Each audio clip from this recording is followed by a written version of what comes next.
Kami bersyukur Bapa buat siang hari ini Tuhan. Segala karunia, segala kasih karunia-Mu yang sudah Engkau berikan kepada kami sehingga kami masih bisa hidup sampai siang hari ini. Dan biarlah kami tetap mengasihi-Mu Tuhan sampai akhir hidup kami Bapa. Kami mengasihi Engkau Yesus dengan segenap tubuh jiwa kami, dengan segenap jiwa kami Bapa. Terima kasih Yesus, terima kasih Allahku. Aku mengasihi Engkau Yesus dengan segenap hatiku. Aku mengasihi Engkau Yesus dengan segenap jiwaku. Katakan aku mengasihi, aku mengasihi Engkau Yesus dengan segenap hatiku. Aku mengasihi Engkau Yesus dengan segenap jiwaku. Ku renungkan firman-Mu siang dan malam, ku pegang perintah-Mu dan ku lakukan. Engkau tahu ya Tuhan, tujuan hidupku hanyalah untuk menyenangkan. Ku renungkan firman-Mu siang dan malam, ku pegang perintah-Mu dan ku lakukan. Engkau tahu ya Tuhan, tujuan hidupku hanyalah untuk menyenangkan hati-Mu. Hanyalah untuk menyenangkan hati-Mu. Hanyalah untuk menyenangkan hati-Mu. Oh, kami mengasihi Engkau Yesus. Kami bersyukur Tuhan. Biarlah kami melakukan firman-Mu di dalam kehidupan kami Tuhan. Kami mau mengasihi-Mu Tuhan, karena lebih dulu Engkau mengasihi kami. Kami berterima kasih Yesus. Oh. Biarlah kami merenungkan firman-Mu Tuhan siang dan malam. Dan bukan hanya merenungkan tetapi melakukan. Karena itu adalah perintah dari-Mu Yesus. Dan kami tahu Tuhan, perintah itu diberikan supaya kami hidup dengan benar. Dan saat kami hidup dengan benar, Engkau akan bersama kami. Dan kami tahu juga Tuhan, bahwa Engkau tidak akan pernah meninggalkan kami. Dan firman-Mu Tuhan siang hari ini Tuhan, sebentar akan disampaikan. Dan biar Roh Kudus-Mu Tuhan ada di tempat ini dan juga di tempat di mana saat ini saudara-saudara berada. Terima kasih Bapa. Biarlah hamba-Mu ini yang tidak tahu apa-apa Tuhan. Biarlah menyampaikan firman dengan kuasa Roh Kudus dan hamba mengatakan dengan kalimat yang mudah dimengerti sehingga saudara-saudara yang mendengar, siapapun yang mendengar saat ini dapat mengerti dengan jelas apa yang hamba perkatakan. Terima kasih Bapa, kami bersyukur buat semuanya. Hanya dalam nama Yesus kami berdoa dan mengucap syukur. Amin. Shalom saudara, selamat siang semuanya dan selamat hari Minggu. Dan kita bersyukur hari ini kita masih dipertemukan kembali di dalam Mesbah Keluarga. Mungkin saudara-saudaraku, teman-temanku saat ini atau pagi hari tadi sudah beribadah di dalam gerejanya masing-masing. Tetapi biarlah sebentar kami mau menyampaikan firman dan supaya firman yang kami sampaikan pada siang ini menjadi kekuatan. Walaupun saudara-saudara sudah banyak mendengarkan firman, tetapi kita tahu bahwa firman Tuhan selalu baru tiap pagi. Tiap harinya Tuhan memberikan firman baru supaya di dalam kehidupan kita ada peraturan, ada suatu namanya hal yang harus kita jalani atau tidak, supaya di dalam kehidupan kita, hidup kita bisa berjalan dengan baik.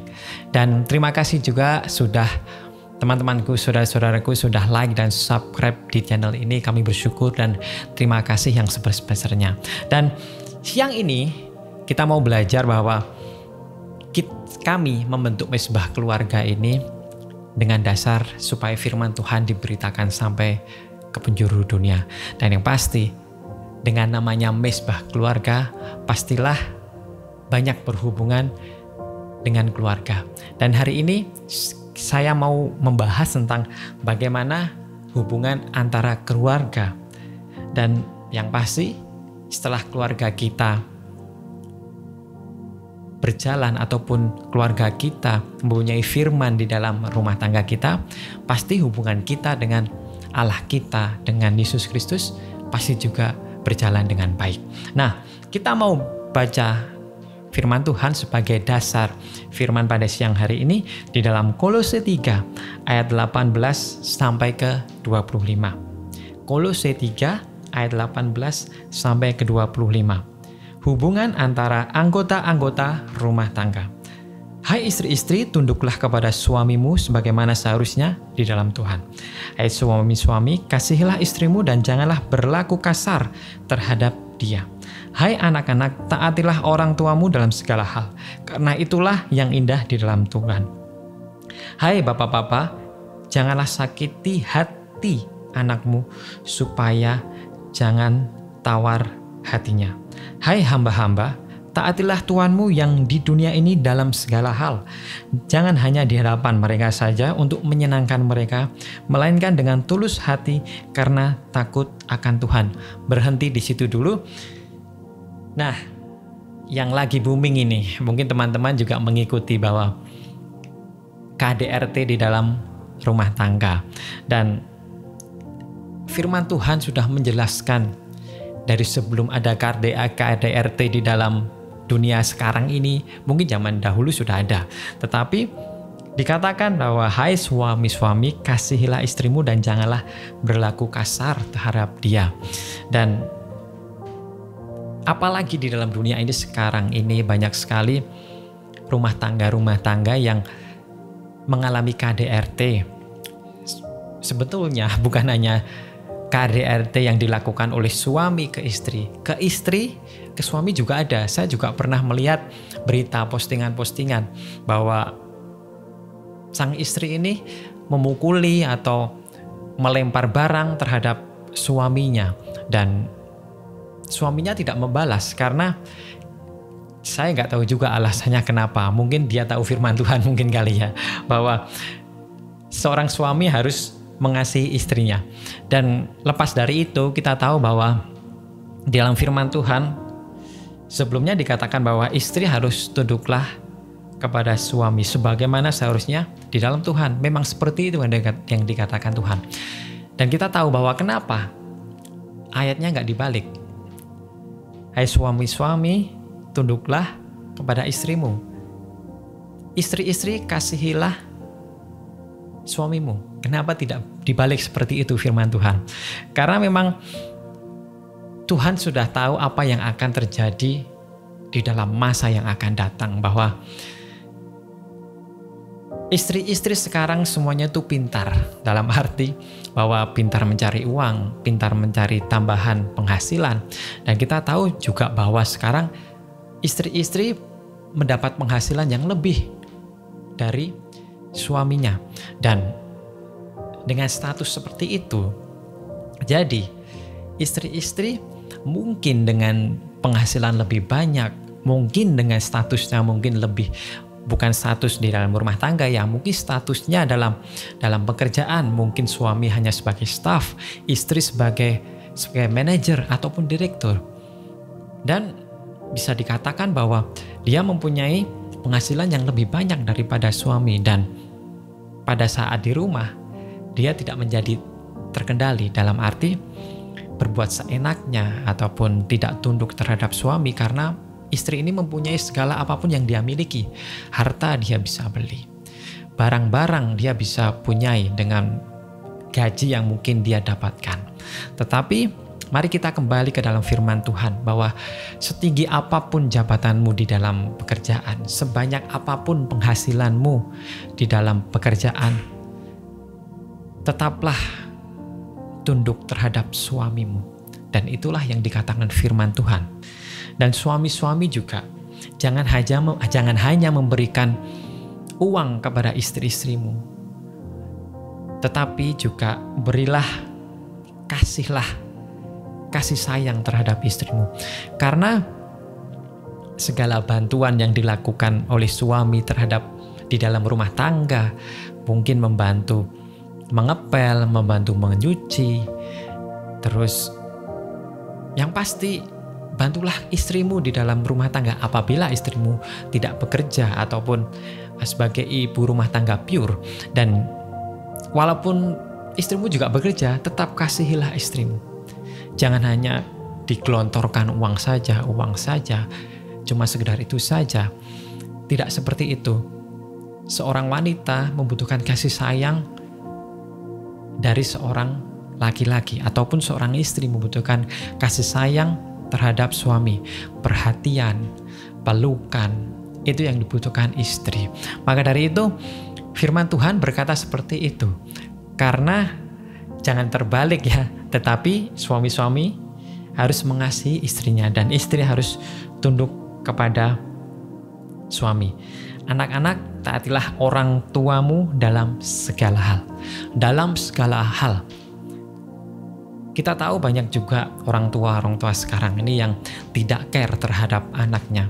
Yang seperti saya tadi bilang, hanya memberikan uang, hanya memberikan barang-barang yang mungkin branded ataupun barang-barang yang mewah, dan itu sangat disukai. Tetapi anak-anak sebetulnya tidak terlalu membutuhkan hal itu. Yang diperlukan adalah kasih sayang, perhatian. Orang tua bukan hanya suami, orang tua bukan hanya istri, tetapi suami istri yang bersatu menjadi orang tua yang memberikan perhatian kepada anaknya.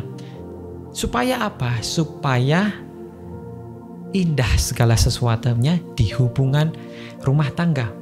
Orang tua, anak-anak juga harus menaati orang tua dalam segala apapun yang dilakukannya. Kita tahu, saya juga pernah menjadi seorang anak. Terkadang saya juga tidak mentaati orang tua karena saya mempunyai pikiran sendiri bahwa hal yang salah lakukan ini baik untuk saya. Tetapi orang tua sebetulnya mempunyai pandangan yang lain, yang tahu bahwa hal itu tidak terbaik, bukan yang baik bagi kamu. Nanti ke depannya kamu akan menghadapi suatu hal yang buruk. Orang tua tuh tahu. Apalagi orang tua, bapak, ibu yang dekat dengan Tuhan, pasti tahu yang dilakukan, pasti tahu apa yang dilakukan kepada anaknya untuk yang terbaik bagi anak-anaknya. Dan juga kalau ini spesifik, hai anak-anak, janganlah sakiti hati anak-anakmu, supaya jangan tawar hatinya. Hai bapak, suami, papi, dedi, apalah panggilan semuanya. Jangan sakiti hati anakmu. Jangan menyakiti bukan hanya lewat mungkin suatu perlakuan yang kasar, tetapi dengan perkataan juga bisa menyakiti hati anak-anakmu. Maka dari itu hati-hatilah dalam bertindak dan berkata-kata, supaya jangan tawar hati anakmu. Saat papahnya pulang, anaknya tidak menyambut, tetapi malah masuk ke kamar atau pergi bersama teman-temannya. Maka dari itu, koreksi diri bapak-bapak yang saat ini mungkin melihat, jangan hanya mengoreksi apa yang anak-anak lakukan terhadap kamu, kenapa tawar hati, kenapa cuek, kenapa tidak perhatian. Koreksi dulu apa yang sudah dilakukan bapak-bapak terhadap anaknya. Dan hamba-hamba juga taatilah Tuanmu yang ada di dalam dunia ini. Mungkin saat ini saudara-saudaraku bekerja kepada seseorang, ataupun teman-temanku saat ini bekerja sebagai staf, mempunyai bos. Taatilah, karena itulah yang dikatakan firman Tuhan. Dan bukan hanya di depan mereka saja, tetapi dengan tulus hati. Supaya apa? Supaya Tuhan juga tahu isi hati kita. Kita juga taat kepada Tuan kita. Bisa dikatakan Tuan ya, mungkin bos kita, mungkin manajer kita, atasan kita. Taatlah, karena itu yang difirmankan Tuhan. Nah, itu adalah hubungan yang ada di dalam kekeluargaan, yang ada di dalam dunia ini. Dan setelah semuanya dijalankan, setelah semuanya kita lakukan, kita harus apa? Dan apa yang kita dapat? Nah, di ayat 23-25 dikatakan, apapun yang kamu perbuat, perbuatlah dengan segenap hatimu seperti untuk Tuhan dan bukan untuk manusia. Kamu tahu bahwa dari Tuhanlah kamu akan menerima bagian yang ditentukan bagimu sebagai upah. Kristus adalah Tuhan dan kamu adalah hambanya. Barang siapa berbuat kesalahan, ia akan menanggung kesalahan itu. Karena Tuhan tidak memandang orang. Nah, apa yang kita dapat setelah kita melakukan semuanya itu? Tuhan akan memberikan bagian, akan memberikan upah bagi kita. Karena kita tahu bahwa banyak sekali sebutan untuk kita, atau status kita, atau hubungan kita dengan Tuhan. Bisa dikatakan kita sebagai hamba, kita juga sebagai anak, kita juga sebagai sahabat. Tuhan juga sebagai sahabat kita. Itu status kita yang ada di dalam dunia ini. Tetapi jikalau kita sebagai hamba bisa dikatakan kita adalah pekerjanya Tuhan Yesus. Bekerja dalam melayani Tuhan, bekerja dalam memberitakan firman, bekerja dalam melakukan firman Tuhan dengan setia. Tuhan akan memberikan upah kepada kita. Upah bukan hanya sekedar uang, tetapi jikalau kita melakukan, kita sayang kepada istri kita sebagai suami, istri tunduk kepada suami sebagai istri, itu akan upahnya itu adalah keharmonisan, damai sejahtera ada di dalam keluarga saudara-saudara. Itu adalah upah yang mungkin paling indah ya, yang kita bisa dapat di dalam keluarga. Hanya itu yang kita bisa dapat, karena kita tahu berkat, uang, semuanya itu sudah disediakan bagi kita. Tergantung kita sudah siap atau tidak. Tetapi juga dikatakan, barang siapa yang berbuat kesalahan, ia harus menanggung kesalahannya, karena Tuhan tidak memandang siapapun. Mau pendeta, mau mentor, mau bos yang punya uang banyak, kalau ia membuat kesalahan, melanggar firman Tuhan, ia akan menanggung dosanya. Dan pastinya bila tidak bertobat dengan segera, pastilah akan dihukum. Dan konsekuensi yang didapat pasti ada. Dan saya akan memberikan yang terakhir, bahwa apapun yang kamu berbuat, perbuatlah dengan segenap hatimu. Bukan untuk manusia, tetapi untuk Tuhan. Nah, mari saat ini, apapun yang kita lakukan di dalam kehidupan kita, dalam kita melakukan hubungan, ataupun melakukan komunikasi antara suami, antara istri, suami dengan istri, suami istri dengan anak, bapak-bapak dengan anaknya, hamba dengan tuannya. Perbuatlah itu seperti untuk Tuhan. Jadi kita mau melakukan semuanya ini dengan maksimal. Bukan dengan ada embel-embel, tetapi dengan tulus hati. Tuhan tahu apa yang saudara-saudara lakukan. Mungkin kita bisa berbohong dengan istri kita. Mungkin kita bisa berbohong dengan suami kita. Mungkin kita bisa berbohong kepada orang tua kita, kepada anak kita, kepada Tuhan kita. Tetapi Tuhan mengetahui semuanya. Dan jangan lupakan yang terakhir. Jangan hanya kita maunya menerima upah. Tetapi aja yang terakhir dikatakan bahwa orang yang mempunyai kesalahan, ia harus menanggung kesalahannya itu. Dan jikalau tidak bertobat, dan Tuhan masih kasih kesempatan untuk bertobat, kita bersyukur. Tetapi kalau tidak, maka dari itu, saudara-saudaraku semua saat ini biarlah, mari, jikalau kita mau mempunyai hubungan yang harmonis, sebetulnya di firman Tuhan, di Alkitab itu ada semua. Ya, mungkin kita membaca buku tentang parenting, atau kita membaca buku tentang marriage, pernikahan itu harus bagaimana. Tetapi yang paling bagus, yang dasar di atas segala semuanya, hubungan keluarga itu adalah ada di dalam firman Tuhan. Maka dari itu jangan pernah bosan membaca firman Tuhan. Mungkin teman-teman, firman Tuhan hanya itu saja. Jikalau saudara-saudara mendalami betul, semua yang ada di dalam dunia ini terbentuk karena adanya firman Tuhan. Semua berjalan karena adanya firman Tuhan. Maka dari itu, saudara-saudaraku, renungkanlah dan lakukanlah firman Tuhan. Jikalau keluarga yang kalian bina saat ini ingin menjadi keluarga yang harmonis, ingin ada suasana sorga di dalam keluarga saudara-saudara, tetaplah mendekat kepada Tuhan. Tetaplah lakukan bagian-bagian saudara-saudara sesuai dengan firman Tuhan. Dan kita yakin dan kita harus percaya saat kita menjalani firman Tuhan dan melakukannya, kebahagiaan akan ada di dalam keluarga kita. Amin. Mari kita berdoa. Kami bersyukur Bapa buat siang hari ini, biarlah firman ini menguatkan kami untuk menjadi seorang suami yang mengasihi istri kami. Seorang istri yang tunduk kepada suami kami. Sebagai anak yang taat kepada orang tua dalam segala hal. Dan Bapak-bapak, jangan sekali-sekali menyakiti hati anak-anakmu, karena itu akan menjadi tawar hati. Dan hamba, hormatilah Tuanmu, taatilah Tuanmu. Itu yang harusnya saudara-saudara lakukan. Dan percayalah, mungkin saudara-saudara tidak bisa melakukan hal itu, tetapi mintalah Roh Kudus untuk supaya kuat menjalani semuanya itu, dan supaya bisa menjalani semuanya itu, supaya keluarga kita diberikan sukacita, diberikan ketenangan, diberikan hal yang baik. Dan kita percaya biarlah Tuhan saja yang bekerja, Roh Kudusnya yang bekerja di dalam keluarga kita. Terima kasih Bapa, firman-Mu yang ajaib, firman-Mu yang sempurna, biarlah ada di dalam kami saat ini. Biarlah rencana-Mu yang terjadi di dalam keluarga kami, biarlah rancangan-Mu yang terjadi di dalam keluarga kami. Karena